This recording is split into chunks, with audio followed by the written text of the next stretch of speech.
So, hello everyone, my name is Henry Gajda and I'm the Public Policy Director with the New Jersey League of Conservation Voters. I'm here today to provide a recap of this year's high stakes elections in New Jersey and what it means for the environment. And so, let's dive in. So for those that don't know, New Jersey LCV is the statewide political voice for the environment. We elect environmentally responsible candidates to state and local offices. And I want to just briefly touch base on how our organization got involved this year in our state. We're the only environmental organization in the state with both a PAC and a super PAC. New Jersey LCV invested more than $250,000 through its coordinated and independent expenditures arms to elect pro-conservation candidates from governor all the way down to borough council in our first ever, what we're calling full ballot campaign. So there were some districts in the state that if you lived in, if you looked at one column or another, there were places where we endorsed all of the candidates in that one specific district. It's something that we had never done before, and it's really based off our need and desire and really the power building opportunities that, that are unique with getting into local politics and supporting local candidates. All in all, New Jersey LCV spending supported nearly 2.8 million voter contacts on all corners of the state, including sending more than 75,000 mail pieces, texting nearly 117,000 voters. And in addition, our digital ads were viewed more than 2 million times. Kristen, I hope I'm not stealing your thunder a little bit, but she'll be able to talk a little bit more about that when she's up next. And with that, New Jersey LCV's education fund, so that's our C3 side of the organization, that's not our PAC or our super PAC. Our voter education effort involved more than 50,000 voter contacts. So as you can see, we knew that this year the election was going to be close. We knew that turnout was the key. And so we were trying to touch as many voters as possible to get out the vote and head to the polls. In addition, on the coordinated side, that further emphasizes the fact that, we needed people to get to the polls. Our PAC, so our coordinated expenditures side of things, embedded 6 organizers in key legislative districts throughout the state to support candidates up and down the ballot as well. One of those districts specifically is LD16, Andrew Zwicker, that is a major champion for the environment that is now in the state Senate. And so, Rebecca, you can go to this slide, but this is an example of an IE ad that our organization ran in support of our endorsees in LD16, and all the kudos goes to Kristen and co for this awesome brainchild. So it won't play. I think I can send the link around after for folks if they want to see it. Okay. Okay, so we're gonna pivot and we'll send it after. But next up, endorsements. Our endorsements process is a key part of what we do. We believe, ultimately you can't have good policy without good folks in office. And so that's what we strive to do. We strive to get good folks in office who can then support and champion our policies. This year, we had a total of 113 endorsements at all levels of government. About 30 of the candidates that we endorsed were, in fact, candidates of color, and 40% were women. And so we really took to heart diversity and inclusion and ensuring that New Jersey, if it's as it's the most diverse state in the country, that in fact our electorate does match our communities. And so we took it really seriously to ensure that the people that we were endorsing weren't just white men. We need more people in office, and we need to have it be more equitable to ensure that everyone's voice is being heard. We were the first environmental organization to endorse Governor Murphy for his re-election, and we endorsed 15 folks in the Senate, 39 in the Assembly, and 58 local candidates. Our current win percentage in the legislature right now is 72%. We were bipartisan in our endorsements this year, and we were able to support 5 Republicans for their elections. And hopefully, as years pass, we can increase on that number. As I said, we are, in fact, a bipartisan organization. In years past, we've actually spent more money supporting Republicans than we have Democrats. This year was a little bit of a different story, but nonetheless, we do really take to heart, that bipartisan nature of our organization and the work we do. Just a quick glimpse of who those folks are. It's 2 assemblymen from the, I believe, 13th district, It's Robert Clifton and Ronald Dancer. In addition, we endorsed County Commissioner James Kern, as well as two local candidates who ran for office and won in Flemington. One was a first-time candidate and one was an incumbent. And so, we were really proud to see that we were able to touch on Republicans all throughout the ballot. So next up, Rebecca. So the governor's race, that was the top of the ticket. It was all over the news. It was everything everyone was paying attention to. It really was the most important part of the election. And the results for us are great. New Jersey LCV, as I mentioned, we did endorse Governor Murphy. We were the first environmental organization to do that. And he did win election by just under 3 points.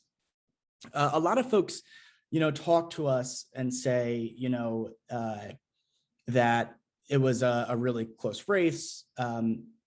But the thing is, it was close. We knew it was going to be close, but the more important piece here is that Governor Murphy is the first Democratic governor in 4 decades to win re-election in New Jersey.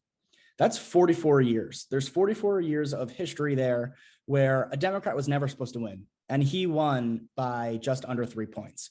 Granted, we weren't able to call the election on election day. The winner was declared about a day later by the AP, but what that says is twofold. Number one, something needs to be going right. We like to think it's, really bold and progressive action on our environmental issues.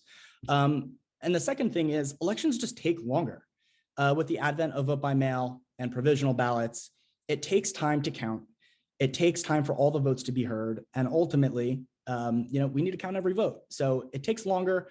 Folks shouldn't be discouraged that it wasn't called the day of, just like many of the states in the federal election last year. It took time, and elections are going to continue to take time.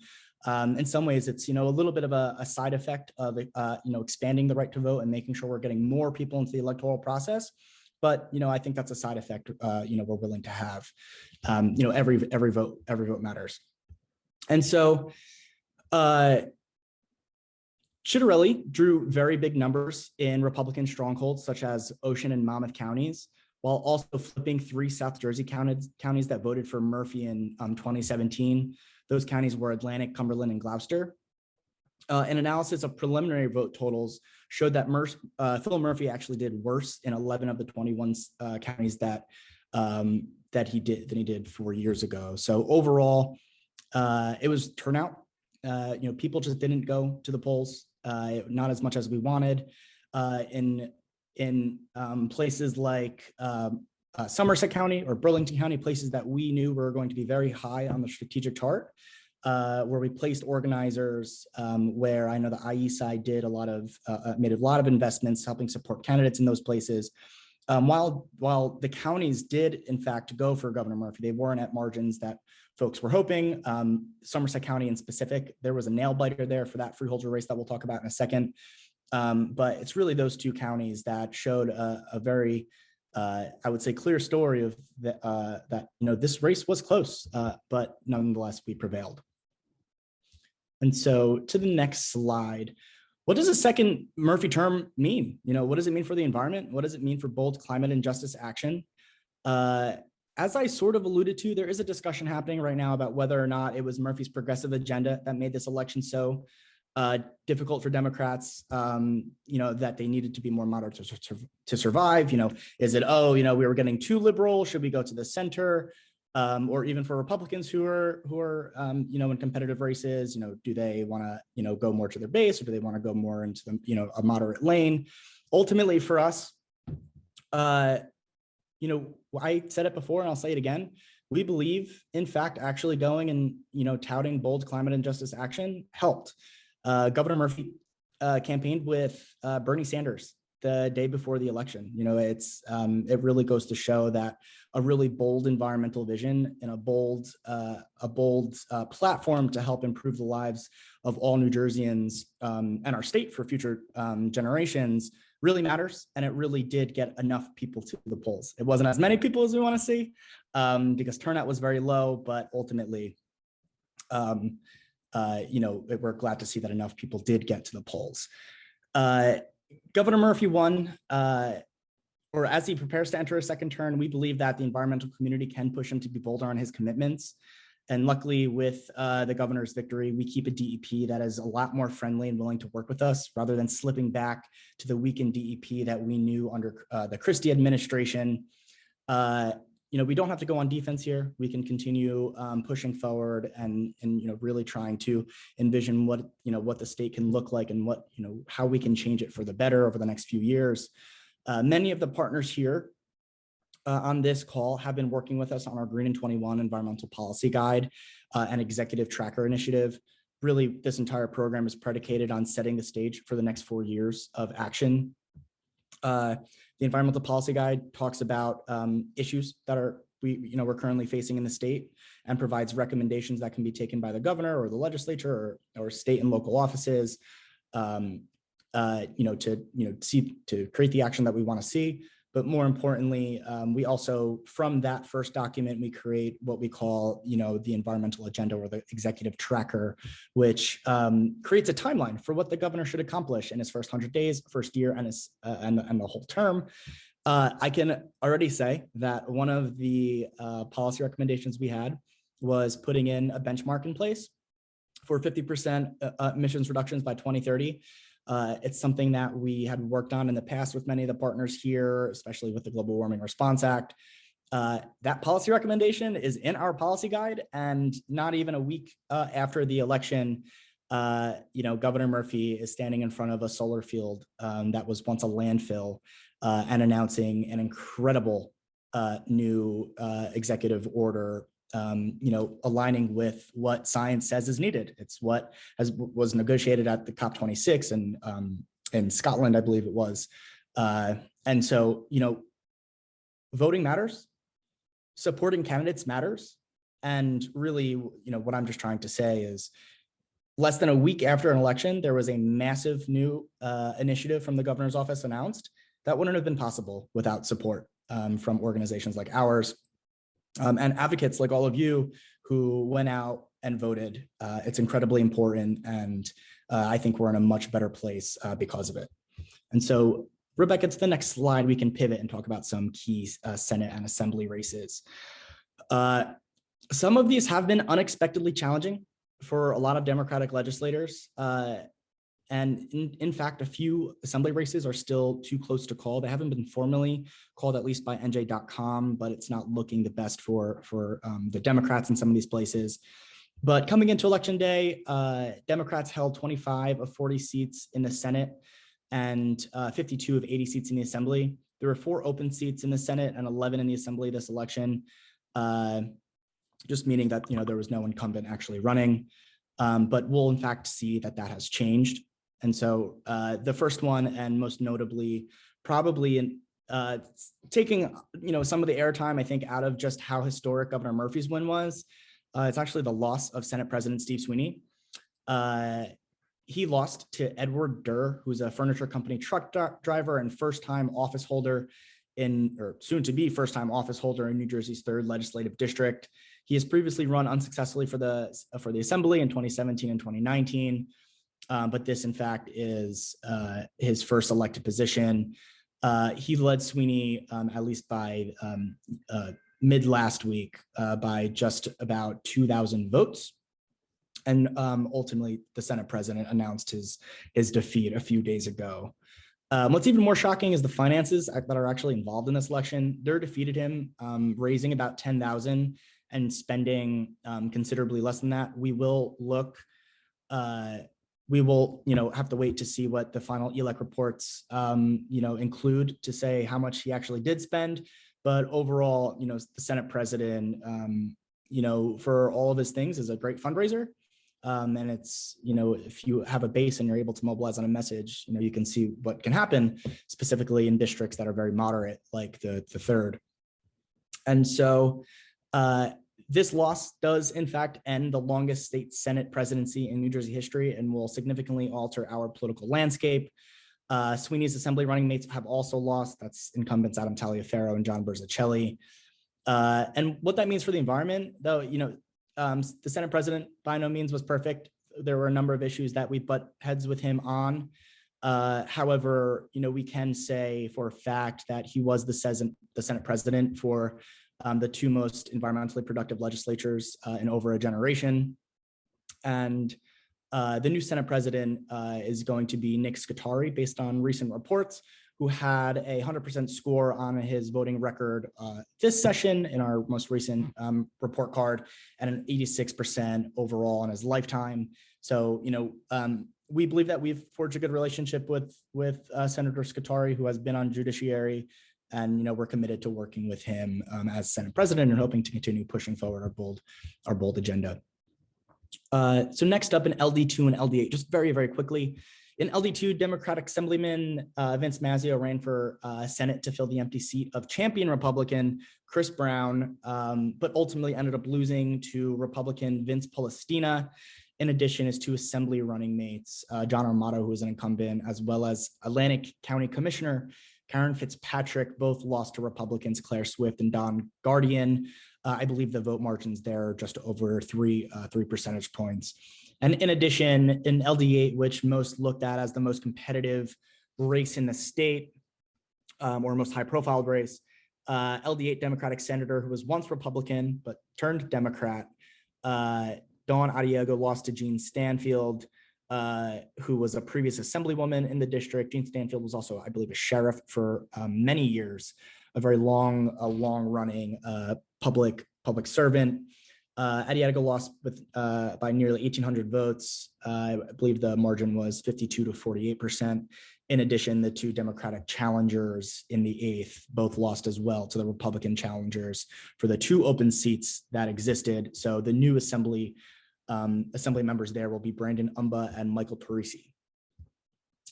And then just to round out the legislative races, in LD11, incumbent Senator Vin Gopal had a very tight race. However, his race has been called. He did win re-election against challenger Lori Annetta. However, this is a little bit of an interesting story. We now have another split district, meaning Democratic or Republican legislator in the Senate, and vice versa in the Assembly. Unfortunately, two champions, specifically Joanne Downey, they both lost their races for Assembly again. It hasn't been formally called. I still believe some votes are being counted, but the margins are incredibly, while they're small, I'm not sure if there are enough votes for them to claim victory. Joanne Downey is losing by about 300 votes based on the most updated number that I saw today on NJ.com. And while it hasn't been formally called, it's tough to see if there will be, potentially 500 more votes out there where she can, then get a margin. But however, separately on the 16th district, which is, Mercer, Somerset County area, Andrew Zwicker won his Senate race against Michael Pappas to fill the seat of retired environmental champion Kip Bateman. Kip Bateman has been probably one of the most preeminent environmental leaders in our state for a very long time, and we were very proud to endorse Andrew Zwicker for his race this year. And in addition, both of his assembly running mates, including Sadaf Jaffer, who is running for the open seat, won as well. It's great to see that district will stay in pro-conservation hands. And then, Rebecca, if you can go to the local race. Yep. So as I mentioned before, we endorsed 58 local candidates in our first full ballot electoral campaign ever. To take a look at some of the larger races, we can see that Mayor Phillip won his re-election in Jersey City, as well as Mayor Bala in Hoboken. Funny story, quick fact, Ed Potosnik, the executive director of NJLCV, actually went to high school with Mayor Bala, and so they've been longtime friends. But both of those candidates have been active in making their city more sustainable and resilient to climate change. So this is really fantastic news. It's really great to see, and I think this makes a lot of sense for this this group. Mayor Bala actually ran on a pro stormwater management platform. There are mailers that talk about the 7 action steps to manage stormwater in their town, just because Hoboken really is front lines for climate change and the realities that we're being faced with. And so it's just really incredible to see how much dynamics have changed and how, stormwater management isn't just, an environmental policy, or environmental policy isn't just, let's go make sure that, we can have clean rivers and oceans, but it's, really about community investment. It's about making smart investments to manage stormwater infrastructure, making smart investments in our transportation infrastructure. And so we're really proud to see that they won. In addition, I mentioned this before, but Republican County Commissioner James Kern won in Warren County. Super nail biter. In Somerset County, we endorsed the Democratic incumbent commissioners Chanel Robinson and Sarah Soy. And it does seem that they have prevailed. Both of the races were called very late last week, which is very exciting. And then New Jersey LCV's own Ed Potosnik won his council race in Franklin, as well as previous New Jersey LCV and longtime colleague and continued friend Lee Clark, who many of you are familiar with, also won and was the top vote getter in Phillipsburg, which is just so fantastic to see. Major kudos to Lee, who actually joined us for our election debrief as well. And so just to round this up, in terms of voter turnout, I kept saying that, turnout was low, even though Democrat voters outnumber Republicans by more than 1 million in our state. It's actually pretty crazy to think about that there's 1 million more Democratic registered voters than Republicans. That doesn't mean that independents, they don't have a voice. Independents largely do, and they can turn many tides in elections. But this race really was determined solely by voter turnout. And has been called one of the lowest turnout elections in a century in New Jersey. Even with the advent of voting by mail and early voting, we only saw about 40% of registered voters go and vote. In our urban core areas, which are predominantly more Democratic, turnout dropped pretty dramatically, similar to Katie's point, where she talked about some of the voter numbers in Philadelphia. We just didn't really see that in many of our urban cores in New Jersey, and Republicans were energized. In addition, there was that 44-year history against the Democratic governor in New Jersey, and Republicans turned out to vote. Democrats ultimately were not that energized, but we were more energized than the last 44 years. So while we get to claim victory and it's really great, I'm just once again going to hit on the point: go vote. Your vote matters. It very, very, very much matters. And so that's really all I have. I think we have one last slide about Congress. Just so everyone knows, redistricting is happening. And so the House is up for election, and currently Democrats hold 10 of the 12 US House seats. The New Jersey Redistricting Commission will redraw the lines to reflect population shifts under the most recent census. And so some of those lines may blur or change, as will many of our state house races. And so once we have more information on that, we're happy to share that information too. But sorry if that took a second, but there was a lot to cover.